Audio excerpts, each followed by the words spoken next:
welcome, friends, to the How-To Heretic. I'm Uncle Mark. And I'm Uncle Dan. And I'm Uncle Doug. And this is your user's guide to life on the outside. That's right. Leaving religion is the first step into a larger, better world. But it can also be a scary world.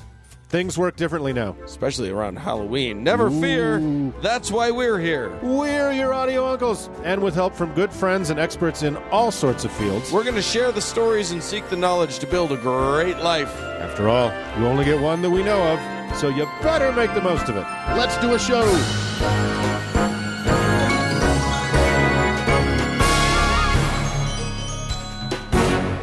Brothers and sisters, dearly beloved. Don't do that. Beloved uncles. No, I just had PTSD from that. We have the Devil's Triangle again here. Present. Now Three uncles. Now I've got another PTSD. You just PTSD'd me twice. Just don't make threesome. Don't make eye contact. So we're back. We took we're back from vacation. It was great. Because we had a show last week where we pre-recorded a bit. We were unable to talk about the amazingness of our meetup. Yeah, the meetup happened right before you guys ran away and didn't take me, which was rude. It's super rude to the haunted house in D.C. Yeah. The meetup was great. Thank you so much to everybody who came out. Oh, what a treat it was The to meet. meetup and the tour of El Temple Square. We didn't realize, we thought maybe 8 to 10 people would show up for the tour of Temple Square. So when we ended up with 35 people in tow, it was fantastic. It was so much fun. So much fun. Yeah. So thanks everybody, and we'll do another one another time. But for the moment, we're just going to go ahead and do the show. And next year in Jerusalem, I feel like. For sure. Anyway, hey, today's show, it's a barn burner. We're going to have some fun with some things. You, Uncle Mark, are going to talk about a bit of high tech for It's a haunted alphabet. it's actually the lowest tech you can get. There's no tech. It's no tech. Zero tech. Yeah. But boy, is it spooky. Because it is the end of October, so spooky times. And then Uncle Doug, I'm gonna talk about the horror movie in the Bible. you're gonna bring about the end of the world. Yeah, you have to be way more specific than that, but we'll see. Right. Yeah. Exactly. We'll see. The horror movie. It's a whole. It's a franchise. That's right. But So it's a great show. It's spooky. It's a little scary. So let's jump in.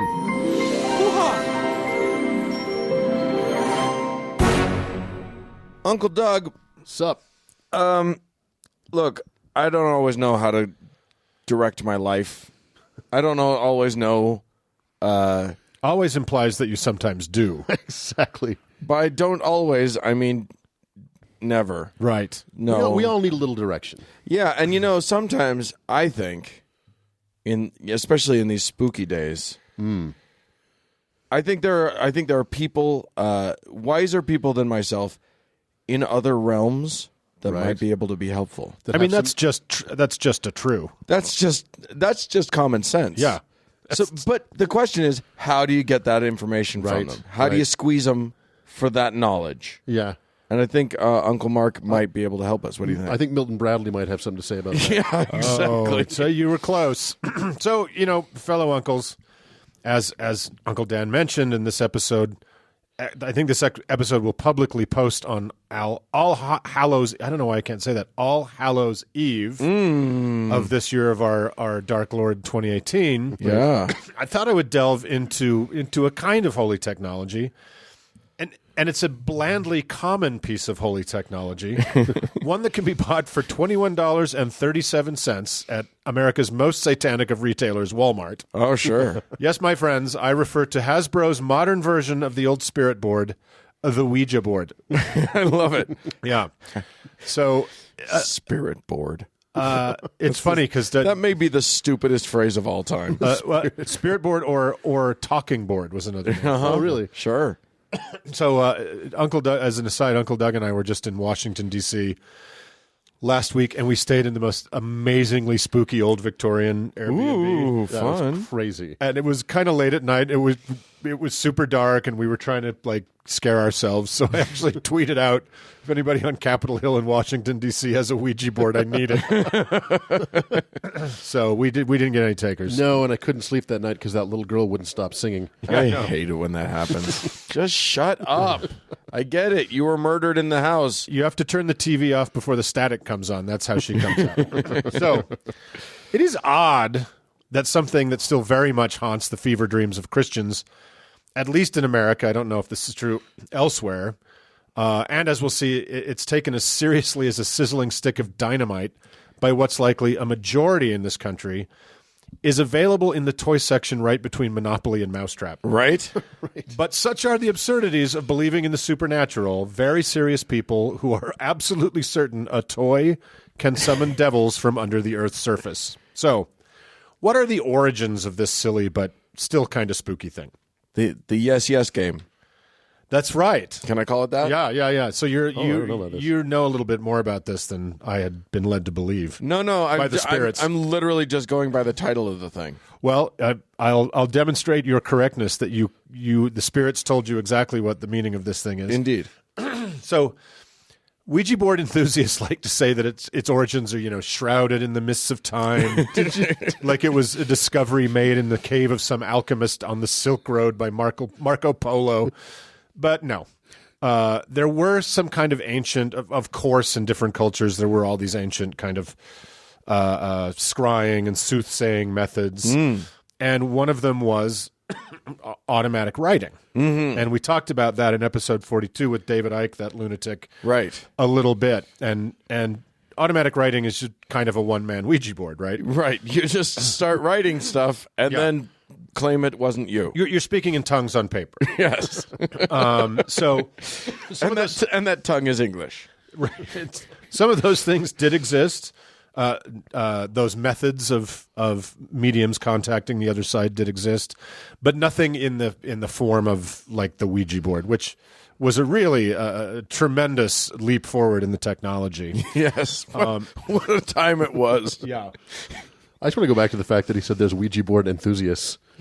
Oh my God, there's a museum. Is that really? Yes, there's an actual museum, and I can't remember where it is, but they have like Ouija boards from across time and spirit boards from across time. Wow. But back to the origins. We've talked about the birth of the spiritualist movement in the U.S. anyway. When we discussed the spooky Fox sisters a week or two ago, and Helena Blavatsky and the Theosophists. So it was about the same time, around 1840, that the first talking board appears. It had the familiar alphabet and numerals 0 through 9. The yes and no, but the planchette, which is the thing we recognize as the little heart-shaped thingy with the lens in it that slides around on the board, had 2 wheels and a pencil. It was kind of a weird mess, but it allowed the medium the freedom to interpret the chicken scratch any way they liked. I see. In any case, they didn't really catch on much. So, now here's a quick little aside. The little sliding around doohickey, the planchette, that sounds like a common enough word, and I figured, they've adopted it from some other usage to describe this thing. That sounds plausible. That is all a planchette is. Oh, really? It's the sliding around thing on a Ouija board. Okay. It's got its own word. It's got its own special word. It's not, I would have probably, I didn't know that term, so I would have called it like the stylus or something. I'm not sure. But planchette. Huh. It also sounds a little bit like a garden squash of some sort. Or like the iron you put on the stove to heat up to right. Sure. And it's French for little plank. Oh. Isn't that sweet? Oh. So anyway, I just thought that was weird. So anyway, the spiritual movement really got turbocharged by the end of a little-known historical event, the American Civil War. As most people know, the death toll and the general chaos was unbelievably traumatic to the nation. And with so many people so recently killed, there was a huge upswell in people trying to contact the dead. If you were in the seance business was good.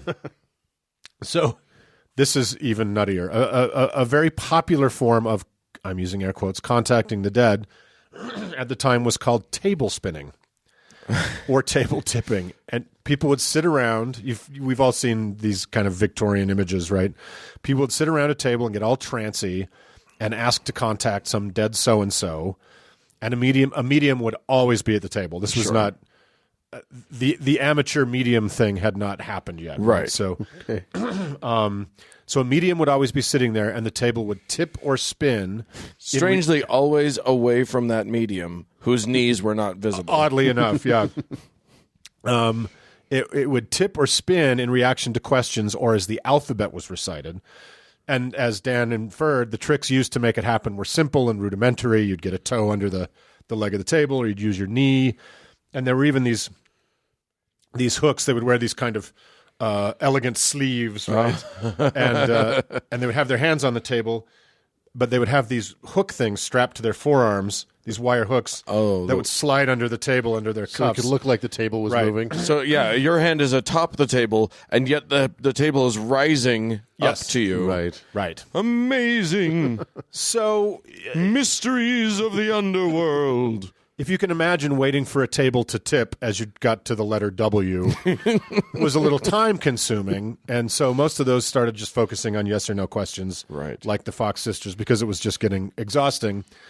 And Imagine trying to summon Xerxes. Lift the table 15 times if the answer is and sponge cake. shysting people in seances was a volume business, so you couldn't have it take all night. So, Right.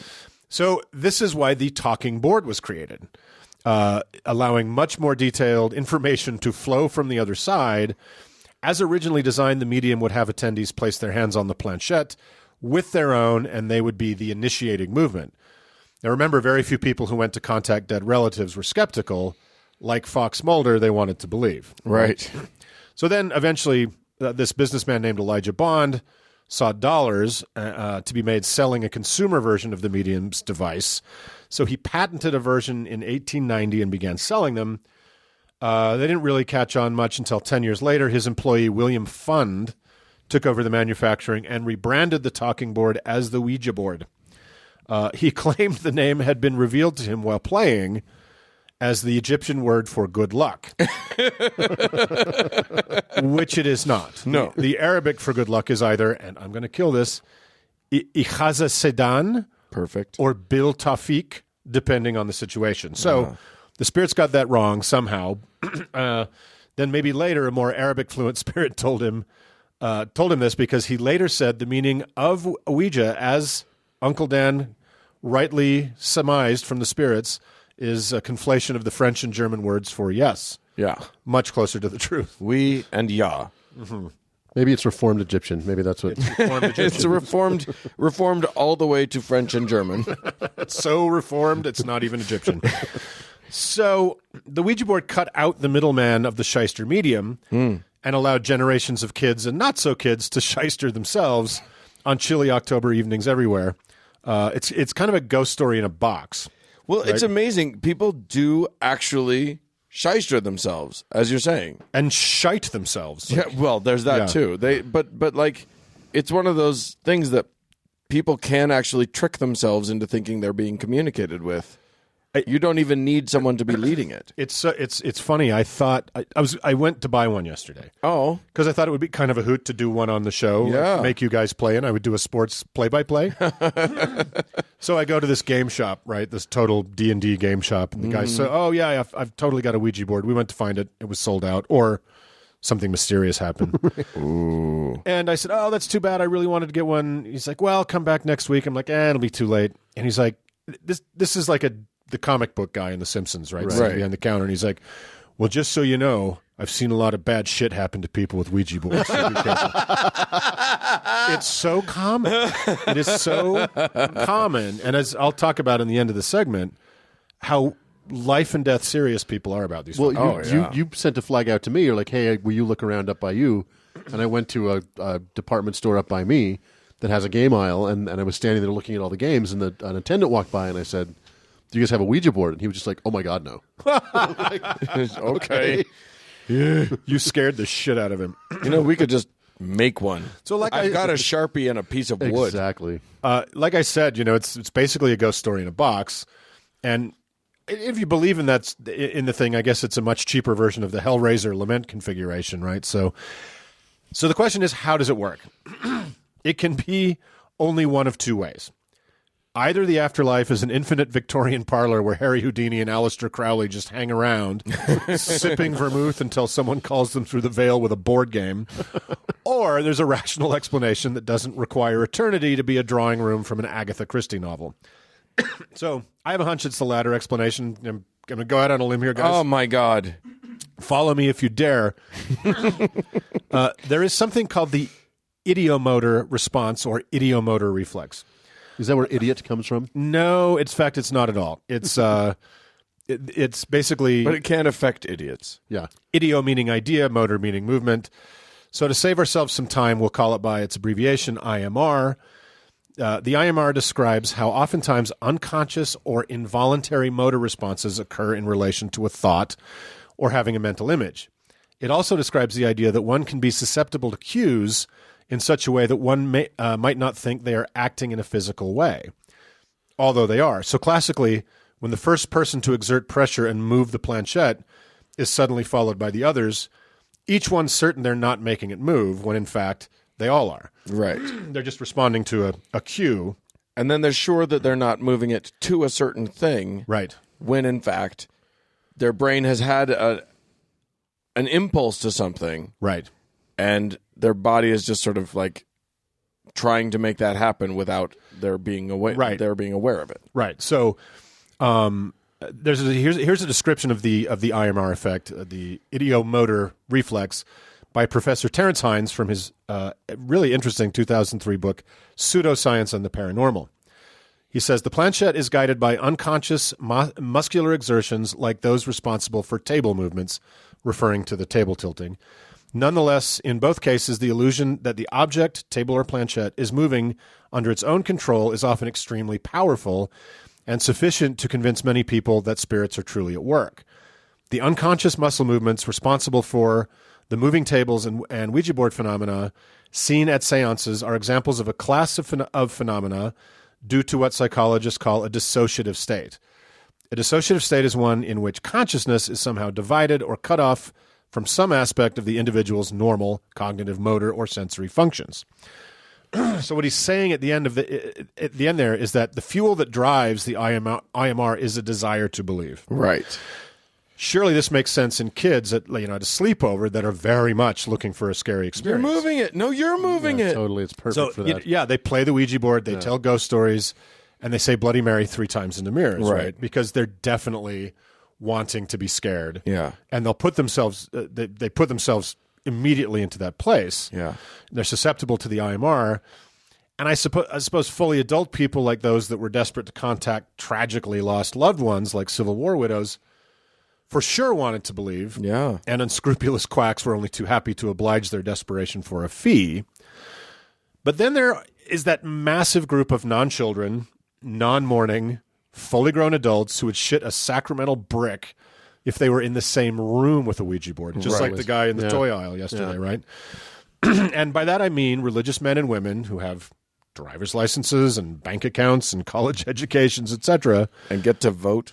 Yeah, and have children and a lifetime of religious indoctrination about virgin births and empty tombs and floating zoos has them pre-primed to believe just about anything, right? Right. So why we won't know if they're susceptible to the ideomotor reflex because they'll never play with a Ouija board. They absolutely believe a Hasbro board game is the literal key to the real upside down. So, of course, American Christianity has always hated spiritualism and its offshoots. Nobody wants competition among the credulous, right? So they've long inveighed against Ouija boards, tarot cards, etc., but it wasn't until a Ouija board played a central role in a seminal 1973 movie that the suburban terror of the boards really exploded. It was the gateway through which evil entered Linda Blair's body in William Friedkin's The Exorcist. Was it really? I've never seen The Exorcist. Oh, you're kidding. I've never seen it. Oh, my God. Really? I guess I need to. It's not just, let's not diverge into this, it's not just a great old horror movie. It's a solidly good movie. Except that it's the one movie that Mormons were all told they shouldn't see, and I am very good about obeying the Mormons. You have selected one last commandment by which to live. No, wait, does she play with the board game in the movie? Well, that I can't remember, don't but remember that that was that. So the Exorcist is quote unquote based on a true story, but it was about a boy who had played with a Ouija board, and then an exorcism had to take place. Right. Right. So the story of the Exorcist follows the same path. I can't remember if she does it in the movie, but that's how they figure out that the devil got to her. So, so the Exorcist is considered one of the critical pins to fall in the creation of the nightmarish American overreaction to the challenging new cultural forces of the 1970s, known as the Satanic Panic, which we covered pretty in depth in episode 23. And The Exorcist reintroduced the humble Ouija board as the devil's diving board into your children's souls. Such is the power of fiction among the gullible that most Americans took the movie at its word. Yeah. Like most Americans believed that the Ouija board was this thing. It is amazing to me how credulous people, especially believing people, like religious people, are about this. Like, they literally don't bother to even question some of these things. If you say the Amityville Horror was based on a true story, Yep. that's done deal. That's the Bible truth. You can just say it. Yeah. But I mean, when you guys were kids, I remember our mother was terrified of Ouija boards. Yeah, she was the living embodiment of the Satanic Panic. I love it. for sure. Well, and for a while we couldn't have face cards. Yeah. Either because those were considered. Yeah, I don't evil. know what that deal is. We'll have to is look that at just that. about gambling, or is there more to it? No, it Is was about tarot It's- sort of stuff. yeah, we should look into It was that. closer to that. It was closer to the face represented somehow. Ooh. So And truly, what is a jack? Nobody knows. No one knows. it's not a title. That's not just a guy's name. I'm the Jack of Earl. So there are a ton of fascinating examples of how deadly seriously, for real people, have taken Ouija boards. So from authors that claim to have channeled whole novels through it from people on the other side, to a literal mistrial in the 2000s for a murder conviction because jurors were found to be secretly using one to try to get testimony from the victim. Wow. Yeah, that's a The true. luckiest murderer in the world. Well, he had a mistrial, and then he got tried again and still found guilty. So he did it. All right. The judge used the Ouija board and found out he did it. So Yeah, right. And even to children having found to be having them and shipped off to Christian reindoctrination camps, Of course. and all that torturous shit that's great for kids, et cetera, et cetera. But there's a really fascinating example to end with that has significant local cachet for those of us in the Beehive State. In his That's excellence, Utah, for those of you who don't know. that's the great state of Utah, Brigham Young founder. In his excellent nonfiction book about the tragedy of his seriously fucked up family shot through the heart, Michael Gilmore goes through generations of a torturous family history to arrive at the events surrounding the double murder committed by his brother Gary and his subsequent execution by firing squad in 1977. You guys read that? I have, yeah. I haven't read the Great book. It's a great book. It's pretty dreadful. I mean, pretty dreary. It's grim as fuck. But, Yeah. But the central, the axle that the thing spins around is the fact that his family is haunted by a story that his mother and aunts swore was the cause of all their woes and Gary's homicidal infamy. Never mind that their family had, generational abuse of all kinds, mental illness, alcoholism, abandonment, cyclic poverty, etc. The story his mother's generation is haunted by has to do with his aunt and mother secretly buying a Ouija board as children. And one spooky my October God. night, it probably would have been around 1920. One spooky October night, they huddled on their bedroom floor asking it if anyone was there. When the planchette slid to yes, they gasped. Remember, these were... What if it had slid to no?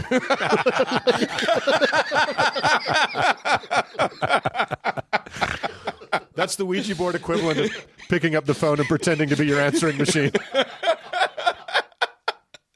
The call is coming from inside the house. Leave a message after the beep. Beep. Remember, these were devout young Mormons who spent considerable time every day asking a spirit to please respond to them via prayer. Right. Well, So, yeah. This was the only time they'd felt like that had ever happened. Yeah. So when they asked the identity of the spirit, it replied, "I am a dead Indian." Oh, God. Another sister panicked and ran out screaming, and the girls were busted by their mother, who went berserk, because she thought this thing was the real gateway to hell. So she slapped the kids around and demanded that they burn it. But of course, kids being kids, they hid it instead. And a few nights later, Because they're curious about this Indian. yeah, this is a spooky thing. It's $22 is a lot of money back then. so a few nights later, on Halloween, they tiptoed out to the barn and tried again. There, the Indian told them that he was killed for murdering someone, and it's important to point out that there was very well-known local lore that a Ute Indian had been disemboweled nearby by early Mormon settlers for some allegedly murdering someone. Interesting. And he wanted revenge. So this. Everybody knew this ghost story, right? Right. So they were caught by their furious father, who smashed the board to pieces with an axe, I guess, dissuading them from ever trying that shit again. So in the years that followed this event, there were a series of unfortunate events like accidents, the death of a child, etc., that had the family convinced they were cursed by the spirit. Mm-hmm. Michael's mother even claims to have seen the ghost of a mangled Indian leaning over Gary's crib when he was a baby. Oh, God. That's how sticky the ghost stories that adults program into their children's minds can be. Right? Yeah. So, of course, they did not contact a murdered Native American seeking revenge, and thus set in motion a series of events that would eventually lead the U.S. Supreme Court to declare capital punishment legal in response to their son and nephew's double murder. You don't know that. It could have been. All right, let's ask the board. Okay. But members of his family, including Gary, it seems, went to their graves believing an alphabet on cardboard had that kind of power. I just kind of think if Native Americans could take that level of revenge for the wrongs that have happened to them, history would be very different. Yeah. Life in these United States would be a lot more uncomfortable. So that's kind of the story of the Ouija board, guys. It's a ridiculous thing that Wow. has far too great a place in the fevered American mind. Yeah. And the fevered Christian mind. Do not fear the alphabet on a cardboard, as you say. It's not something to be worried about. And so to take us out of this segment, I shall now conclude with an a cappella rendition of Morrissey's haunting 1989 hit single, Ouija Board. Ouija board, would you work for me? I have got to say Okay, we're going to end now. to an old friend. Before we get into Ouija copyright board, trouble, Ouija board, I'm going to stop. We're would moving you work for me? on.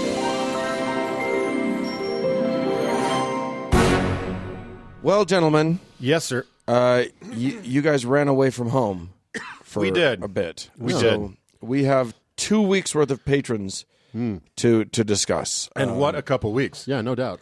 Yeah, we did sort of put out the challenge to make our lives miserable with patrons. Yes. And we're lousy with them. And it literally happened. Yes, So thank you so much, everybody. Yeah. it's Thank our you, kind of thank you, misery, thank you. for sure. Yeah. So we have a bunch of people to thank, including several folks who are going to be rewarded on this episode. So first, we're just going to say thanks so much to Larry, Gus Bus, Cleopatra,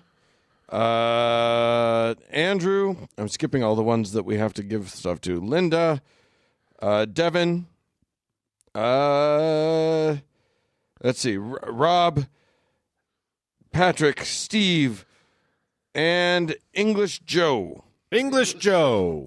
So thank you guys so much. These are all people who are giving to us as patrons, but we do for higher level donors we owe things. So first, we're going to give personalized saints. Yeah. Made up on the spot. All right. I hope you guys haven't planned ahead or anything. Well, I just kind of channel it. I just feel it. Right. Okay. So, Uncle Mark, channel one for Canaan. Canaan. Boy, it should. I mean, Canaan obviously is a sinner who has a graven God before God. Okay. So he's going to need he or she are going to need the intercession of a very powerful saint. And I didn't want to have to break this one out, but clearly It's time. it's time. So this is Saint Buddy of the City of Industry. Okay. Yeah, which is a beautiful town if you've never been. And Saint Buddy is the patron saint of the Birkebeiner. And that amazing, barn solo dance in Footloose where a gymnast dressed up as Kevin Bacon is just kind of going through some shit and thinking through some shit. I love it. Yeah, that thing. So Okay. yeah. Wow. Yeah, so congratulations, Kanan. Kanan, you're rocking and rolling with that one. We also need to give Curtis a saint now, and I'm going to give that one to you, Douglas. Holy, Curtis? Yeah. All right. Curtis is going to be needing the blessing of Saint Edgar Allan Postmark. Okay. Yeah. Who is obviously, as Curtis knows, the patron saint of on-time mail. Oh. And, oh, God, what else is he a patron saint of? You just got to feel it. You just got to feel it. I guess it's Mr. Macy's Suicide and Boogie Nights. He's got to have a patron saint. Yeah. Yeah, that was a great moment. Okay. Great. And I will have to give Jamie a saint. And Jamie's saint is going to be Saint Rufus of München in Germany. Genau, yeah. And Saint Rufus is the patron saint of concrete and porcelain tile, as well as the patron saint of roofers and lion tamers. That's a good one. There you go. So Strong saint. Yeah. Lots of construction, and then that one little circus bit at the end there. They're very similar. You'll figure out why they make sense when you understand his martyrdom. Oh, well, yeah. I mean, clearly Jamie knows. It was a very complicated martyrdom. Jamie knows what's going on. There are two more people that need extra super thinking. This is our first double heaven ever. Is it? Cow. I don't think so. I haven't paid enough attention. I don't know what you people are doing. So, yeah. So anyway, both of you guys, fellas, have come up with saints. I'm going to assign the first one. Tom's heaven goes to Mark. So I really put a lot of love into this, Tom. So I hope you feel it. So, Tom, after life fades from your body so very, very many years from now, you enter a long, deep void of darkness and solace, and your consciousness flees your increasingly lifeless mind. And you have an inkling that maybe those damned atheists were right. And maybe we do just fade to black, away from the pain and the noise and the light, a non-eternity of non-being, a peace we can't experience but become part of forever. The beauty of this forever is sublime as you slowly deperson forever and ever. The end. And that's it. Congratulations. In that final moment, when your atoms are joining the great subterranean silence of the cool earth, you suddenly hear three tones in succession. Doom, deem, doom. What the fuck? And even more shockingly, That's Totally Tom is taped in front of a live studio audience. Then a song, an almost impossibly upbeat jingle that strangely seems to feature your name and some exaggerated attributes, like Count on Tom when it all goes wrong, and that's why we love having Tom around. You can count on him when the chips are down. What the fuck is happening? Suddenly no longer dead you is asking. That question is not exactly answered when you're propelled through a front door into blinding artificial, quote, daylight. Are you outside? Are you inside? Why is this lawn astroturf? An explosion of clapping greets you from a mob of dark forms just beyond the blazing lights. Men with big rolling thingies are pointing those rolling thingies at you. Death is far more confusing than you would imagine, Tom. Just as you're starting to get your bearings, suddenly your view switches to an attractive but nerdy woman in her mid-30s doing some weird chicken dance in a brightly colored kitchen. Then another quick shift of view to a lanky guy in a Hawaiian shirt doing a nutty pratfall in a bowling alley. Whoa! Then another quick cut to an Asian American guy with armloads of groceries trying to open an apartment door while talking on the phone. And the bottoms tear out of the bags. Everything tumbles all over the place, and then he looks right at you.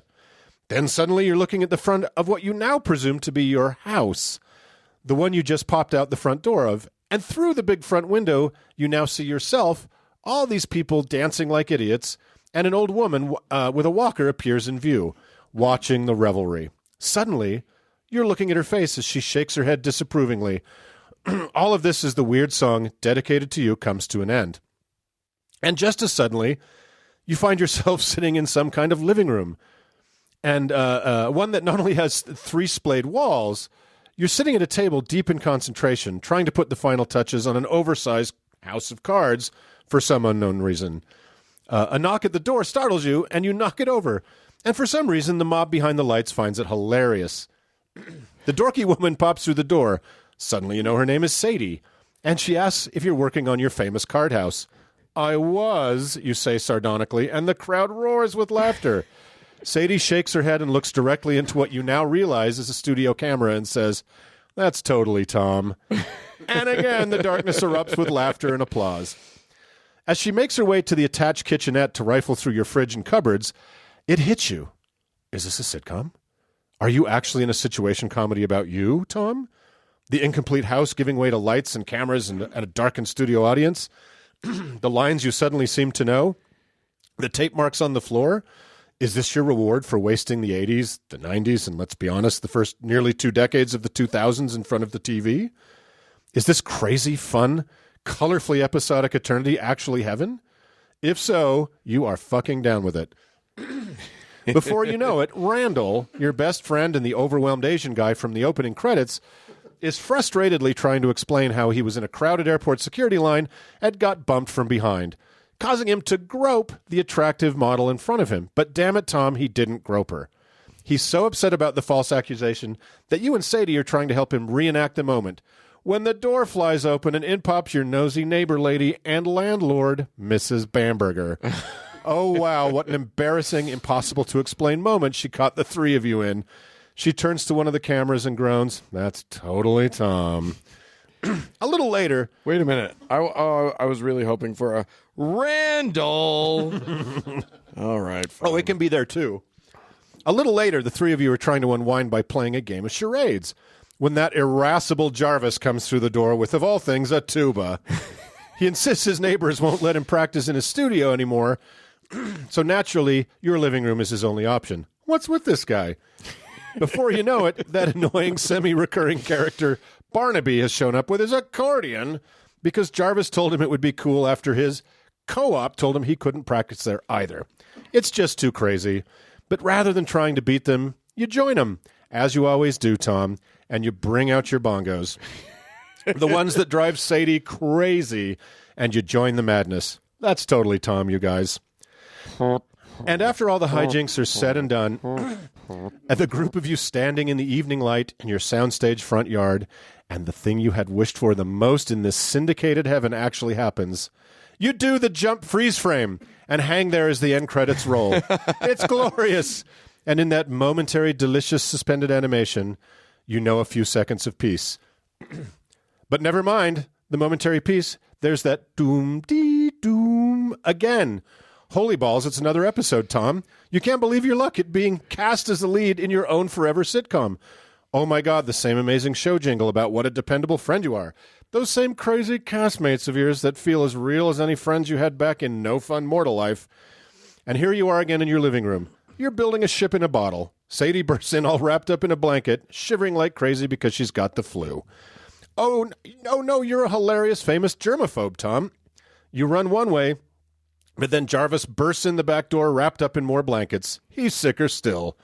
Before you know it, your house looks like a Civil War field hospital with those 2, Randall, Barnaby, his annoying friend Max, and even old Mrs. Bamberger stretched out everywhere. But knowing you, rather than running for the hills, you've turned into a suburban Florence Nightingale and are making a huge pot of chicken soup for your beleaguered friends. Now that's totally Tom. Jump freeze, end credits, doom-dee-doom. Jarvis is really in a pickle. He left a gag gift he made for you because you're a famously heavy oversleeper on the bus.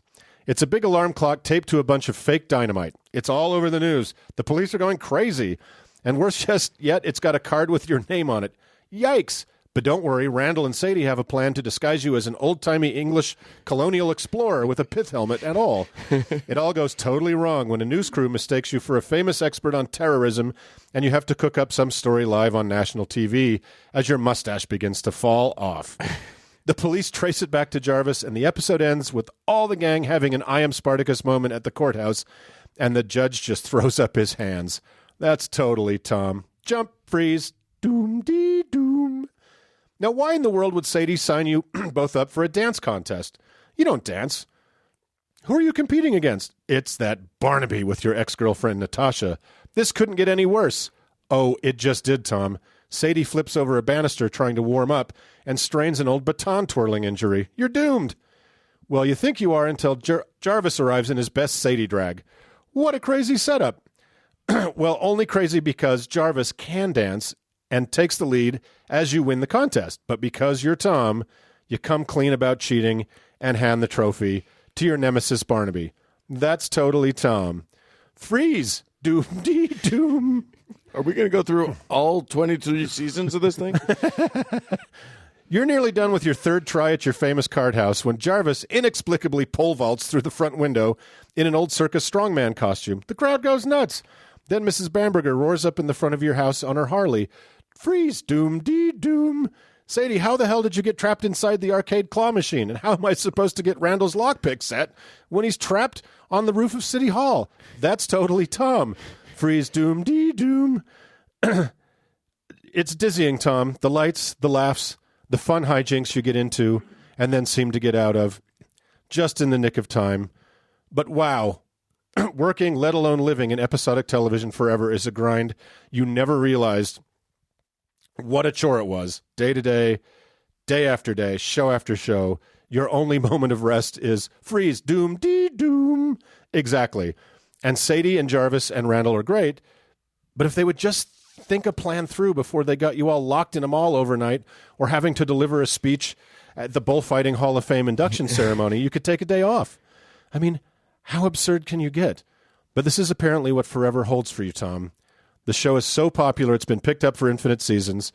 Maybe our heavens are a result of the places we escape to hide from the drudgery of our single, precious, mortal lives. And this is the place that you've built with all the lumber you sent to the world beyond from when you were alive. But at least at the end of the day, you can say with certainty, that's totally Tom. Congratulations, Tom, on your heaven, a place from which there is no escape and no respite. Wow. Holy shit. Let's move on from that before Mrs. Bamberger gets her spin-off. We need to get to one more heaven. So, my God, here we are. Joel gets his heaven from Uncle Doug. Well, I don't know how I have to follow that up, but fuck. Try. So Joel, just try to keep it like maybe within the bounds of less than an hour. Joel, your heaven will be to live out whatever bliss you please. Whether it's an eternity of contemplative solitude pondering over the artistic works of all sentient life in the universe, past, living, or future, or whoring it up with the same panoply of sentient life, or hell, whatever pan-galactic bestiality tickles your fancy. Freed from this mortal coil, you will no longer be bound by the laws of physics and can travel amongst the heavens in the twinkling of an eye. You can watch stars form in the Horsehead Nebula in the morning, pass through a black hole for lunch, and visit the home planet of Grimace for dinner. One caveat is that all of it, whether pondering the meaning of the Neptunian composer Briscus Oris Bam Bam Windus's 95th Symphony, the surprisingly subtle needlework of Lord Xenu, or the spine-crushing slam poetry of Paula Nancy Millstone Jennings of Sussex, England, you must do it all to the soundtrack of Billy Joel. Oh, Joel, this may sound positively lovely if you were to assume that you were exploring the depth and breadth of the known and unknown universe to Monsieur Joel's early oeuvre from records such as Piano Man, Cold Spring Harbor, or The Stranger, but unfortunately you will have to sweep through the Crab Nebula and drift between the galaxies to 1993's River of Dreams and, God forbid, 1989's Stormfront. And before you try and defend the latter album, just remember that you will have to approach every star in the universe to the dissonant and outdated tones of We Didn't Start the Fire. And although you might be a fan of that song, remember, there are 1 billion trillion stars in the universe. Will I have access to the live albums, you may be asking? The answer is no. That could be a blessing. Although you can stand at the edge of time and space and gaze into the unknown, Billy Joel's door-busting recordings from Shea Stadium and Madison Square Gardens are off limits to you. How about the compilations? Well, Joel, in the words of one of those songs you will not have access to, you ought to know by now. So, Joel, prepare yourself for your coming godlike status as the universe is laid out before you like your own personal playground, all set to the soundtrack of the Jack Kemp campaign. And if you're tempted to familiarize yourself with the second half of BJ's career, I would not recommend it. After all, you only have one life to live here on Earth. You will have an eternity to spend with your namesake's lesser records. Enjoy. Well, that's going to last for the longest time. See what I did there? Hey-o! Uptown Girl. I did it. You did one. I did one. Well, listen, everybody, I'm sorry you had to endure all of that nightmarish bullshit, but thank you so much, you guys. This was a great week. We do it with love, and it's because we are so appreciative of everything that you guys do. If you would like to be recipient of our adoration and forever love, you can do so by going to howtoheretic.com, click on the Patreon thing, whatever the link is, and just sign up. It's easy. And money. And if you can't do that, and in addition to that, if you can do it, please go to wherever you can give us a 5-star review. Do that early and often, and it will spread more love all over the place. So, all right. Love you. Let's move on.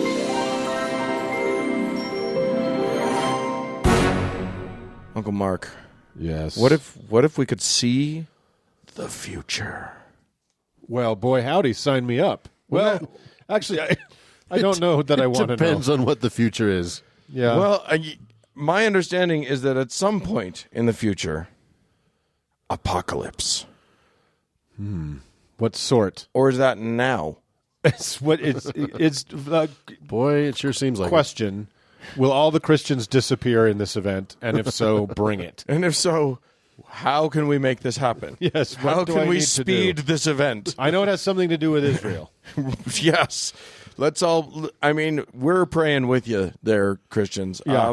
Uncle Doug. Yeah. What you're going to tell us a little bit about the future, aren't you? Let's hope it's not through the lens of the past. I'm going to exactly. I'm going to tell you the Bronze Age version of the future. Somebody's version of the future. So I thought, in honor of the fact that it is Halloween time, that I would dive into the Book of Revelation. Because if you really want to spook yourself out, turn the news on. But I thought maybe we could take a respite from all of the madness and talk about the end of the world. Yeah, we can take a respite from all this crazy American evangelical-driven political madness and examine the reason for this American evangelical political madness. Yeah. So, so we're going to talk about the Book of Revelation today. And we're only going to talk about half of it because I've decided to make this a two-parter because there's so much in it and there's so much to cover, and I just don't think we can do it all in one bite. So we're going to do the first half of the Book of Revelation, and we are, of course, reading from the King James Version of the Bible. Yeah. The only one. Yeah. And so the Book of Revelation is often misreferred to as Revelations. It is not. It's just the Book of Revelation, a.k.a. the Revelation of John, the Apocalypse of John, the Revelation of Jesus Christ, Revelation, or one of the main sources of all of the world's problems today. It's the last book in the Christian Bible, which is, as we'll discuss, has caused some problems. The title derives from the first verse of the book, which is the revelation of Jesus Christ, which God gave unto him to shew unto his servants things which must shortly come to pass. Wait, shew? Shew. That's SHEW. Yeah, show. That means show. Yeah. They were fancy talkers back in King James Some time. of that fancy talk. In the Jacobean era. I like to think that Jesus is supposed to reveal a new shoe to them, but I'm going to keep that as my private little fantasy version of. It's a gladiator sandal. Charles Nelson Riley just came darting into the Book of Revelations. A major improvement, methinks. Yeah, right? I mean, The center square. How do you think Jesus spoke? Come on.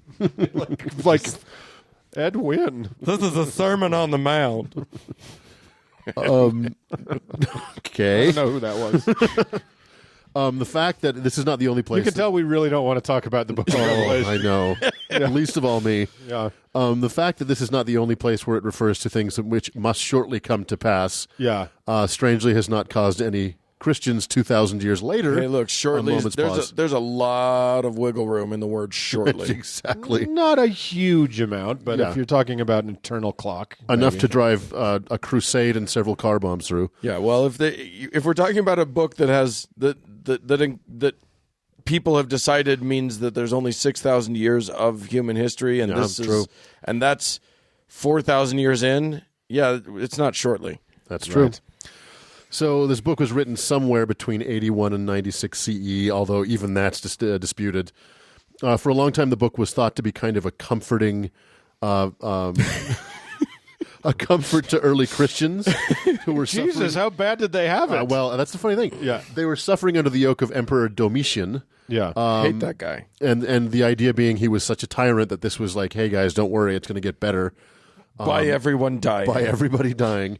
But now the thinking is, because apparently Domitian wasn't the tyrant that he was thought to be. Yeah, that's kind of a bit of Christian spin. Exactly. Yeah.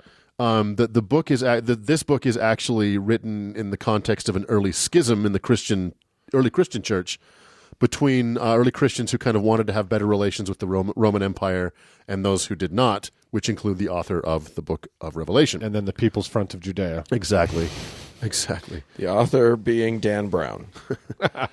Early versions of the Bible omit this book, although by the councils of Carthage in 419 it was fully accepted as canon. However, the Eastern Orthodox Church currently does not include it. So this wasn't part of Nicaea. It was, and it wasn't. So it's there are versions that included it and versions that didn't. Okay. Because the book is so strange.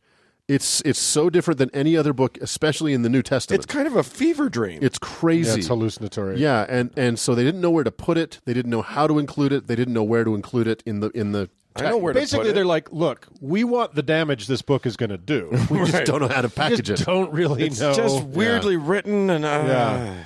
And even Martin Luther, for example, didn't like the book. They're going all the Well, way he through. was a pretty cuddly guy. But because it's so strange, so violent, it doesn't fit. It is written differently than any other book of the Bible. It took them a long time to figure out where to put it. So they thought, oh, we'll stick it at the very end. What harm can that do? Right. So with all that said, let's begin. So Have we begun already? we're going to do this. So in chapter 1, we start with a ton of flowery bullshit, including repeatedly saying that this is all about to happen. In verse 9 of chapter 1, John introduces himself and says that he is our companion in tribulation. Okay. Again, the John that wrote this book, he identifies himself by name, but it is obviously and certainly not the John who wrote the book of John, or even a guy named John. Right. We don't know who wrote this book. So any Rapture book or movie aficionado will know that tribulation saints is a big part of the myth, and tribulation will be a major theme of the book going forward. John also claims that he is on the Isle of Patmos for this revelation. Okay. There is a cave. There isn't. Where is that? That is it's island off of Greece. Okay. And I Google Earthed it. It's positively beautiful. They have amazing white parties. It's a big gay destination. And you can rent a scooter for nothing. Well, it looks very much like a little tourist island, which I guess it is. It's a major Christian tourist site. The Cave of the Apocalypse is actually a UNESCO World Heritage Site. Okay. So there you go. So Bring a sandwich. an angel begins to speak to John with the voice like a trumpet, that he is to write down what he sees and send them to the 7 churches in Ephesus, Smyrna, Pergamos, Thyatira, Killing it. Sardis, Philadelphia, Yeah. and Laodicea. So this whole book... in that trumpet like Yeah, I mean, what is?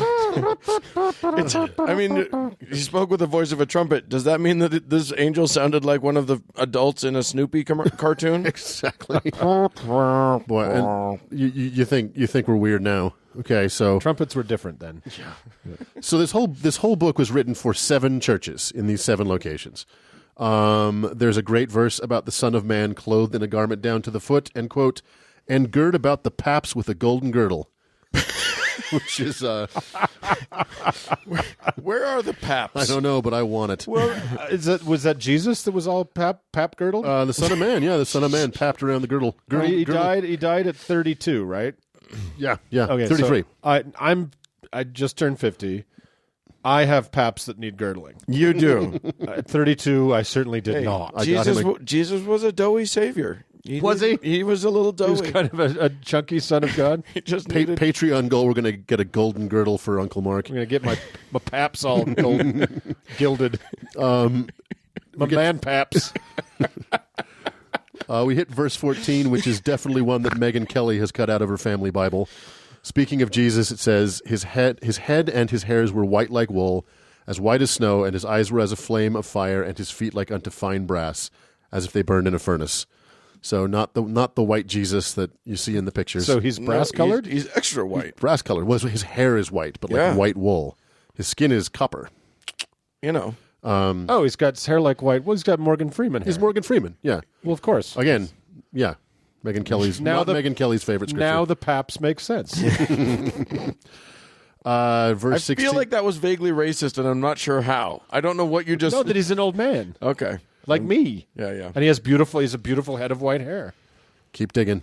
Oh, stop. I love Morgan Freeman. Verse We all do. 16 introduces us to the two-edged sword Jesus, having a two-edged sword come out of his mouth. Yeah, this is sword mouth Jesus. Sword mouth Jesus. Sword mouth Jesus. Do you have it there? Do you have verse 2? Verse 16. I don't have it. Okay. I don't have it quoted here, but that's so. Basically, the idea is it's metaphorical. The word of God is a two-edged sword, but more than once he talks about just having a sword sticking out of his mouth. So, all right.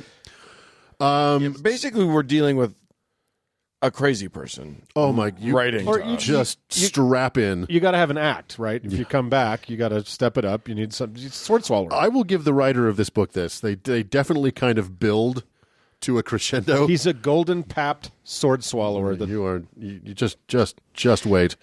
The number 7 features very prominently for reasons that I do not care about. But here's an example in verse 20.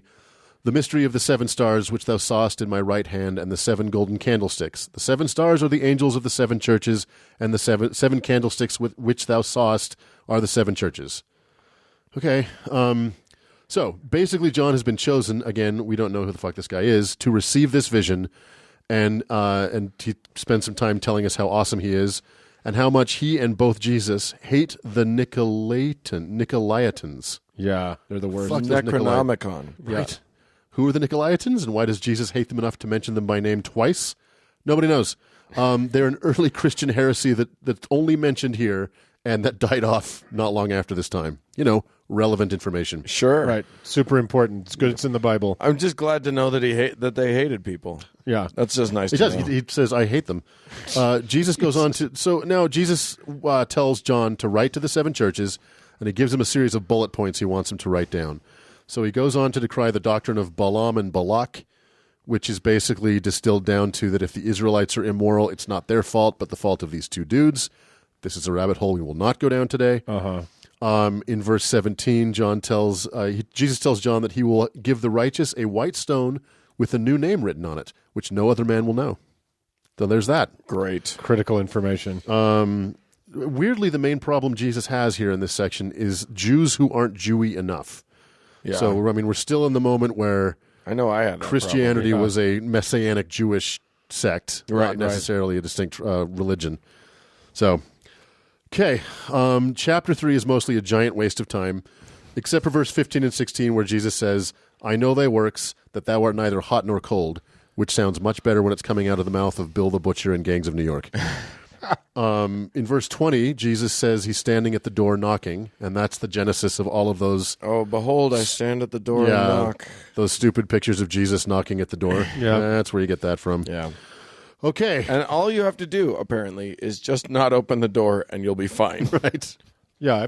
Look, if I look through the people and there is a brass papped motherfucker out there with a sword sticking out of his mouth, not opening the door. Nope. I'm calling 911. Not again. Yes. Don't make that mistake twice, 3 times. Okay. So chapter 4 is where the fun begins. Immediately John's vision starts, and he gets pulled through a door in the heavens where he sees a throne surrounded by a rainbow. On the throne is a being that looks like Jasper and a sardine stone. Now, What? Jasper and a sardine stone, which sounds like a mid-60s prog rock duo, but turns out to be colorful, mostly red stones. Okay. So God is red. With a rainbow around No, him. God's not made of stone. Well, he's like unto Jasper and a sardine stone. Okay, so he's colorful and he's surrounded by he's gay. You're trying to make sense of this, and A that is red gay man. the wrong strategy. Yeah. Exactly. He's Santa gay. What condition are his paps in? Around the throne were 24 seats with 24 elders with gold crowns. 24 being 420. No, 24. That's correct. Okay. Yeah, my bad. See, we've already got a schism. God damn it. We've schismed on the show. We skizzed. God damn. There was lightning and thunder and 7 lamps of fire which began to burn, representing the 7 spirits of God. Okay. All right. Great. There appears to be There a goes crystal... your Trinity theory. Yeah, right? that's 4 more than they've already established. What the fuck, guys? There appears to be a crystal ball in front of the throne. And I'm not kidding. It says Why not? There's a sea of glass at the foot of the throne. So yeah, and then there were 4 beasts around, full of eyes before and behind. So clearly, John Butt eyes? eyes all around. Yeah, him. I'm saying he has butt eyes. These beasts have butt eyes. Yeah, these are the what, do they have names? I can't remember. They're not named in the first half of the book. Okay. Clearly, John is somewhere around Barstow because the drugs are beginning to take hold. Right. The 4 beasts had 6 wings each, are covered with eyes, don't sleep, and constantly chant, "Holy, holy, holy Lord God Almighty, which was, is, and is to come." How annoying would that be? I know, right? I don't think we have yet written a heaven this stupid. I really don't. Shit, you should have just saved this as heaven. As a heaven No for- doubt, right? God, God damn it. So Holy, holy, holy. stupidest fucking. Wait, who was doing the chanting? Was it the beasts? The beasts, yeah. The eye beasts? The It feels like a lot of these biblical books are the first draft. Oh, for sure. And then he got killed with an arrow or a catapult or Exactly. something. I and mean, never got. This is all the pitch meeting. You right? definitely nailed it. Like, this is such a what's his name? A Gonzo guy. What? Hunter S. Thompson. Hunter S. Thompson. For This sure. is 100%. Yeah, it's like a Ralph Steadman illustration. His illustrator. It's just a goofball like drug trip. yeah. And we're just getting started. So, chapter 5, John sees a book to the right of God with 7 seals. Yeah. A strong angel asks if there is anyone worthy to open the book, and there isn't, which really bums John out. However, one of the elders tells him not to worry because a vivified slain lamb with 7 horns and 7 eyes is on the case and will open the book. So this dead, gory lamb with 7 horns and 7 eyes. Yeah, vivified refers to vivisection. Like Right. this thing has been flayed. Yeah, Slaughtered. I it's see. ripped open. Honestly, if this is the great glory of the beyond, this is the kingdom of God. Yeah. If the elevator doors opened and I saw this, I'd just be like, lobby, Door closed. lobby. Basement. No thanks. I'll go to the basement. I don't even care. I don't care what. Exactly. Don't even tell me what hell is. I'm going. Well, It can't be more fucked up than if this. it opened up and you saw this, you would assume hell, and Right. you'd be like, "Motherfucker!" Right. So this horrid monstrosity takes the book, and suddenly all of the beasts and elders have harps and golden vials full of odors, and begin singing a new song.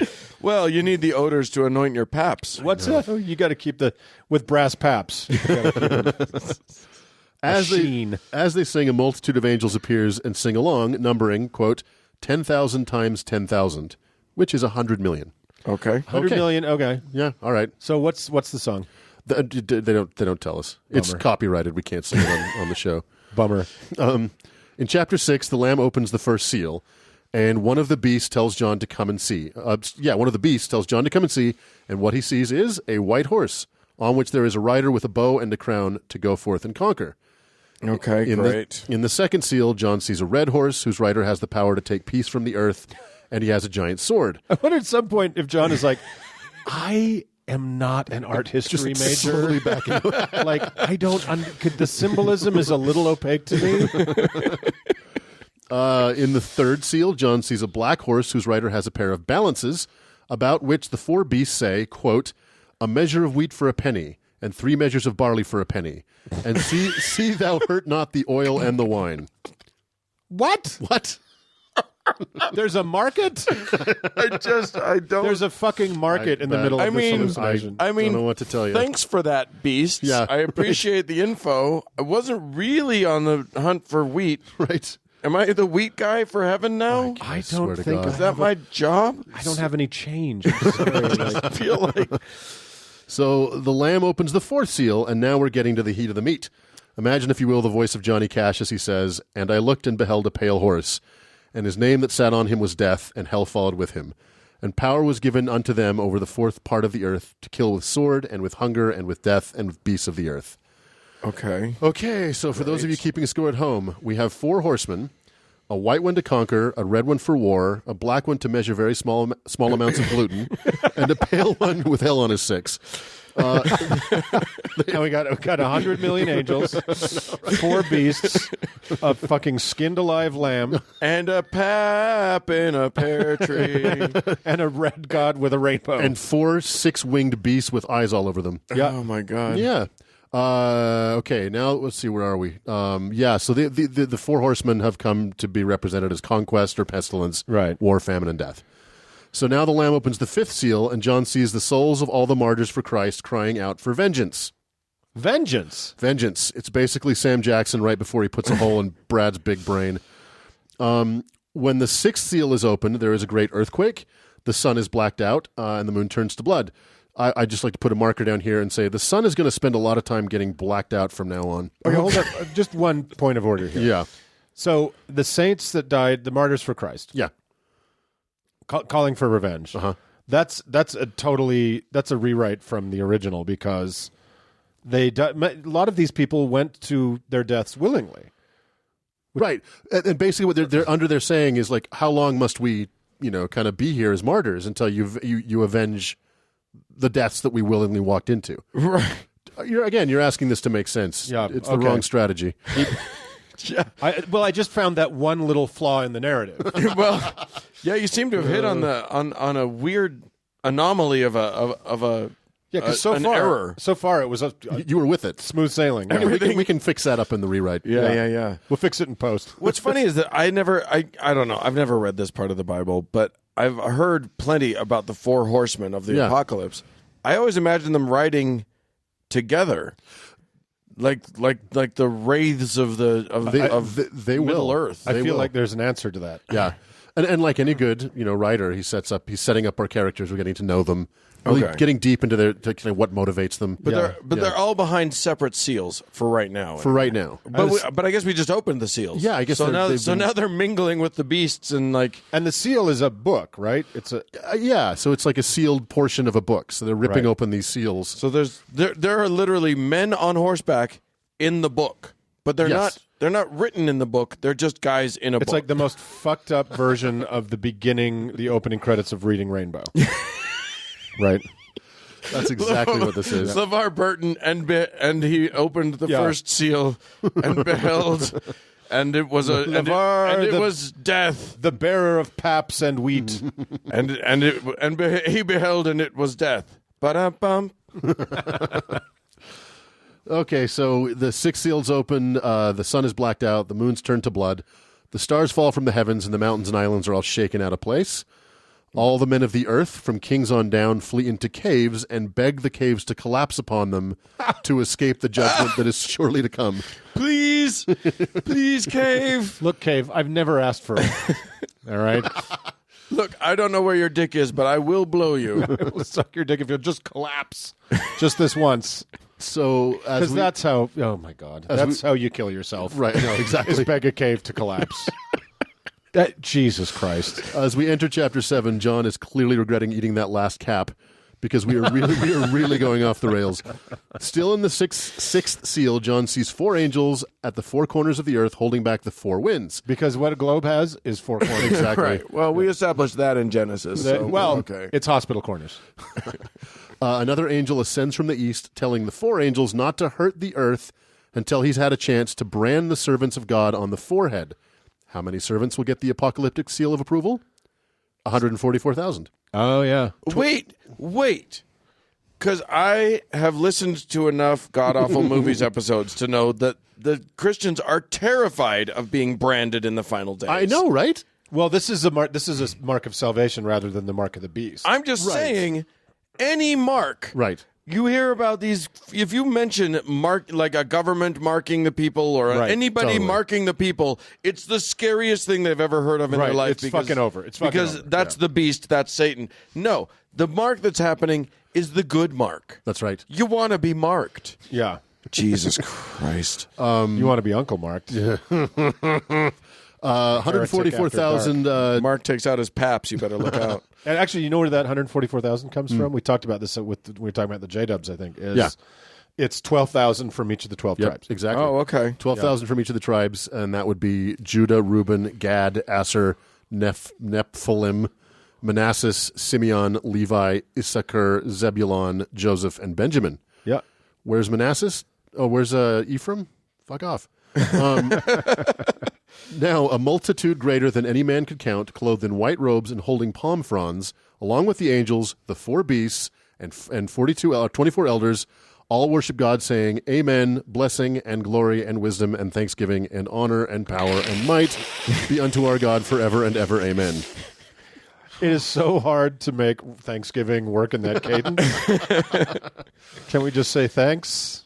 One of the elders tells John that all these people in white are those that came out of great tribulation and have washed their robes and made them white in the blood of the Lamb. And that is how we get the Left Behind series and the career of David A.R. White. It is also not how blood works. I have tried to get blood out of clothing. If you wash them in the blood, Yeah, tell us more about that. not going to go white. tried to get blood. Look, Trying to get blood off of rolled up carpet. all I'm saying is, basically, it's not going to work. You just burn the whole thing. All right, so we're in chapter 8. Is the opening of the 7th seal, which starts with, quote, silence in heaven for about the space of half an hour. Now, Well, at least the droning of the beasts going, holy, holy, holy, has stopped. This is the biblical reference to intermission. exactly. Right. And when I was a young Mormon, it was a hilarious joke in seminary that, see, there's no women in heaven. Because it's quiet for half an hour. Oh, fuck, really? Oh, yeah. That is delightful. That's What just a hilarious joke. Yuck. Brother so-and-so. Now appear 7 angels before the throne of God that are given 7 trumpets. Another angel appears with a golden censer with plenty of incense. And 7 cherry pies. The angel with the censer lights it and then throws it at the earth, causing earthquakes. Oh, great. Thanks, angel. Helpful. So the 7 angels prepare to sound their trumpets. The first angel blows, and fire consumes a third of all the forests of the earth. Oh, cool. The second angel blows, and a third of the sea turns to blood, causing a third of all sea life to die and a third of all ships to sink. The third angel Because blows. they can't float in blood? Right, exactly. They float in water, but not in blood? And meanwhile, some guy's back at the Black Horse buying the wheat. I know. And it's like, whoa, what the fuck? What's happening? What did I miss? The third angel blows. Got quiet for half an hour, and this shit. The third angel blows, and a star called wormwood falls from the heavens and poisons a third of all the fresh water in the world. Because that's how stars work. Now, you may or may not know, and this is true, that the Ukrainian word for wormwood, which is a medicinal herb, is Chernobyl. Yeah. Oh. That is for an atheist, that is a pretty weird fucking That's pretty thing weird to one. contend with. But all of the Christian sites that talk about the book of Revelations, this is their, like, check Proof. fucking mate. Right. Yeah. Like, see this coincidence that happened in the Ukraine in whatever, This is 1980, their whatever. 7 trumpet drop. Right, yeah, exactly. Right, exactly. Well, I mean, it's pretty easy to go like, aha, forest fires are happening everywhere. That's a trumpet. yeah, doesn't seem to bother them. Anyway. Yeah. The fourth angel blows, and a third of the sun is blocked out. Again, covering the earth in darkness. A third of the sun. Not darkness. Right? Twilight. Yeah, Twilight. No, literally, a third of our sunlight would be plenty of sunlight It's to light just us. overcast. Yeah. It's more than enough. Still John play a game of stickball perfectly well. still run around with your hoop and stick. Yeah. John hears an angel flying around in all this chaos, basically telling everyone. How does he hear it? Well, The singing, the earthquakes, the wormwood, the praising, the trumpets. blood ocean. It's the trumpets. this angel's Yeah. basically telling everybody they get what they deserved, and if you think this is bad, wait until the other 3 angels blow. Oh, God.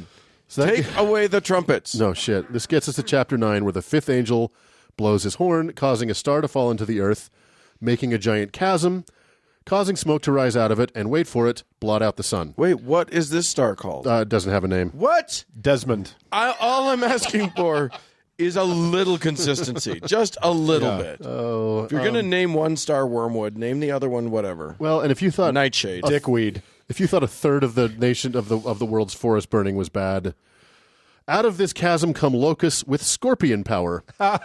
These locusts are commanded to harm nothing except men without the seal on their foreheads, and to torture them for 5 months. Oh, great. Okay. And so here's a nice description of the current state of affairs. Quote, In those days shall men seek death and shall not find it, and shall desire to die, and death will flee from them. Good night, son. And we're Christians. So yeah, so all the caves had been convinced to collapse. So there was literally no other method by which to end your life. it is so Dante's Inferno, isn't it? It's just like a continuous, spiral down. I just want to. I'm just picturing guys like everybody just sort of unhappily eating their lunch as scorpion whatever critters. Scorpion locusts. Scorpion locusts are just stinging them. Okay. Ouch. Just trying to type at work. Yeah, exactly. Fuck. And then the hummingbird squid All right, so pollinated all the coral. This one also is where a lot of Christians put a lot of belief in the veracity of this book. Okay. Verses 7 through 10 are commonly believed to be John trying to describe tanks and or helicopters. Oh, I've heard The this. idea is he's looking into the future and he's got no frame of reference for an Apache helicopter or an Abrams tank. So, Right. so he says, "And the shapes of the locusts were like unto horses prepared unto battle. And on their heads were, as it were, crowns of gold. And their faces were the faces of men. And they had hair as the hair of women, and their teeth were as the teeth of lions. And they had breastplates, as it were breastplates of iron. And the sound of their wings was the sound of chariots of many horses running to battle. And they had tails like unto scorpions, and their stings were in their tails, and their power was to hurt men 5 months." Helicopter. It sounds exactly like that's. It's uncanny. How much a helicopter looks like a horse with a crown. Right. And lion's teeth. And a person's face. You can go on YouTube and you can see Christian pastors go through this, and it's the Point by lion's point. teeth are the painted mouth on the A10 shark's warthog. mouth. Yeah, totally. And the death comes from their tails, which, as we all know, you can totally get killed if you get hit by a helicopter's tail rotor. I Yeah. mean, that's just Yeah. obvious. Well, I mean, I've seen what was How do you think I got this scar? These forces, these locust forces, have a king. This is really kind of a throwaway line, but it's interesting. In Hebrew, his name is Abaddon, but in Greek, he's Apollyon. But if you've watched any Rapture movie, he's clearly the UN General Secretary. Or Nikolai Carpathia. Exactly. Yeah. I just feel like the locust things have a king. Like I know. right? locust, scorpions, It's and by the way, is there a better heavy metal name than locust scorpions. or Arpatheon or whatever it is? Oh, yeah. Apollyon. Apollyon. Okay, so now we get to the sixth angel blowing his trumpet, and believe it or not, things get worse. The 4 angels that are bound in the Euphrates River are loosed upon the earth. It seems pretty clear that these are the 4 horsemen you've been waiting for. Oh, okay. And they have an army with them. They're that not the Titans? No. I'm pretty sure that's the Right. version. That's the Titans. Oh, shit. They have an army with them that numbers 200,000, which is 200 million mounted troops. Right. Yeah. Mounted, That's however, an overwhelming force. That's a big army. That's that could take on the Mongols. Yeah, for sure. They're mounted, however, on fire-breathing horses with lion heads and snake tails. Okay. That's not a horse. So, as all of this is happening, there's still some sizable percentage of men who will not repent and continue to worship false They're idols. just not convinced. Ow! Exactly. Ow! I don't know. The stinging of the scorpions, and then they're like, "So, do you believe in God yet?" No. Look, I can explain away your trumpet that turned a third of the sea to blood. I can totally explain this. Look, I've got that. Yeah. Okay, so chapter 10 begins with another angel coming down from heaven with a rainbow on his head, carrying a little book. He lands with one foot on... It's a little book. He lands with one foot on the land and another on the sea, cries out... Does it say little book? It says little book. Little book. Just wait. So he lands with one foot on the sea and one on the land. And So he fucked up, and he just falls over. Yeah. and Ruins then his book. He cries out, and 7 thunders ring out. And at which point, John is commanded to write what the 7 thunders said, what they uttered, but then seal it up forever. So we don't get to know what the 7 thunders said. What the fuck? I know. Okay, well then don't tell us about it. If I honestly, right? if I had like a very creatively imaginative 10-year-old, Yeah.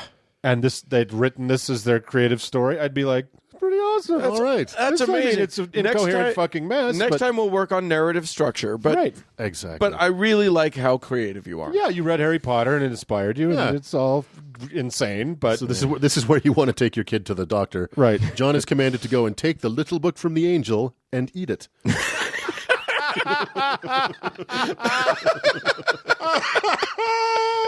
This is the longest setup for a joke ever. All that was just to make him eat a fucking book. A little book. A little book.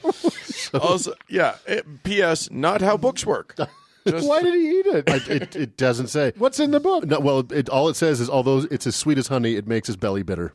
Well, What? yeah. So, you know, That's not how honey works. Whoa, this is a delicious book, but exactly. have you ever tried to digest pulp?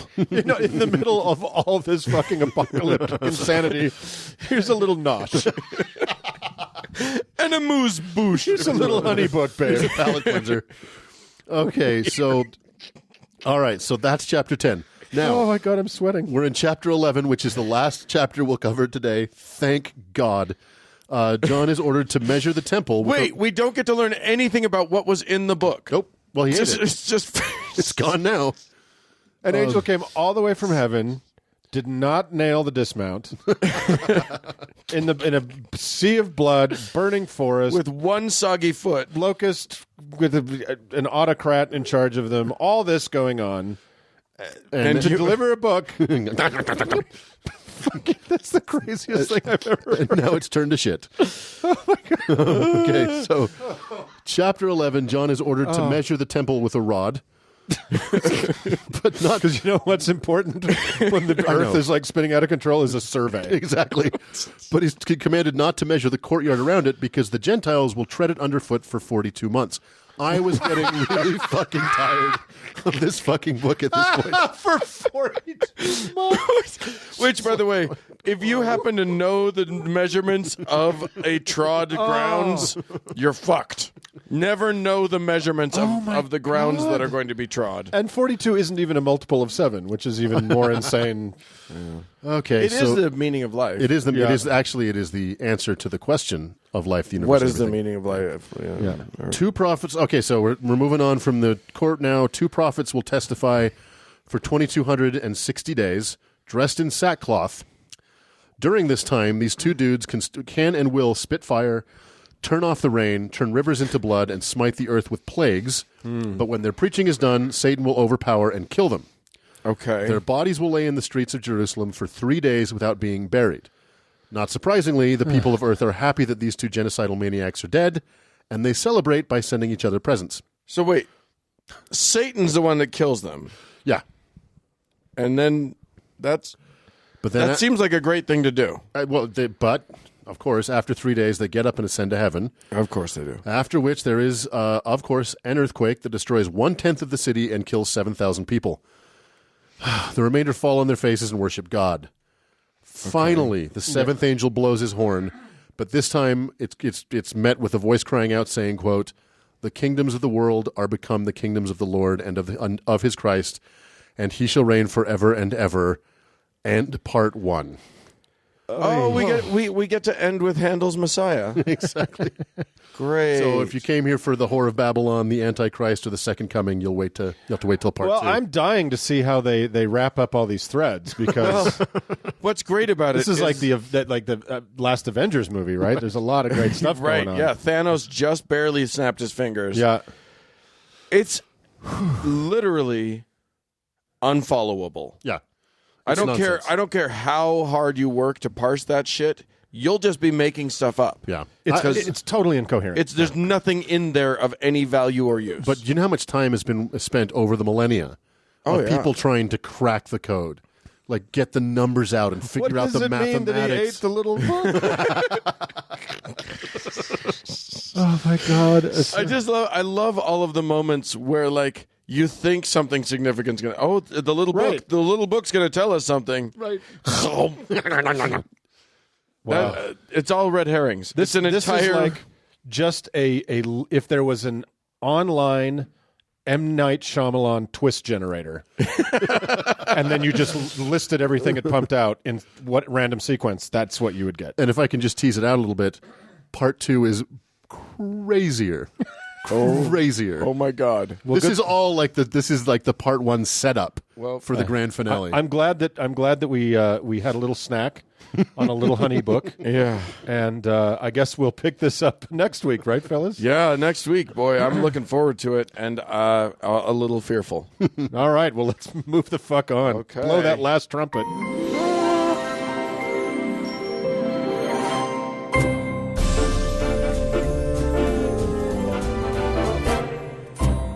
Well, friends, that's it for this week's show. Hey, we'd love to hear from you. Send us an email, howto@howtoheretic.com. Or if you've got a weird little book that doesn't mean anything that you'd like me to eat, you can tell me all about it on a voicemail at 903-88-HOW-TO, which is 903-884-6986. What the fuck is that actually about? Yeah. And we're also on Twitter at HowToHeretic and on Facebook as well. Hit us up there. Yeah, hey, thanks so much once more to our patrons and all of you who give us those 5-star reviews. Yes, please keep that up. Thank you so much. We'd also like to thank Cody Layton for editing the show. And thank you, dear friends, for tuning in.